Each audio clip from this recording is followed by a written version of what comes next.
crucifixion crucifixion crucifixion መስቀል ላይ መሰቀል ወይም ደግሞ መስቀል ላይ መገደል የሚለውን የአማርኛ ትርጓሜ ይዛል። It means a method of execution in which a person is nailed or tied to a wooden cross and left to die. For instance, the crucifixion of Jesus Christ is important in Christianity. የክርስቶስ ኢየሱስ በመስቀል ላይ መገደሉ በክርስቲያኖች ዘንድ አስፈላጊ ነው።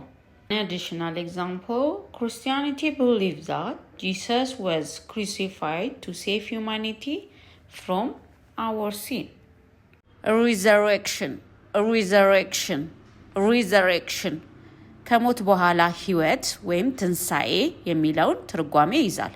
Coming back to life after death. Or refers to Jesus Christ rising from the dead 3 days after his crucifixion.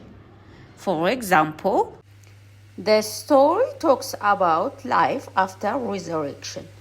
ታሪኩ ከትንሣኤ በኋላ ስለ ህይወት ይናገራል።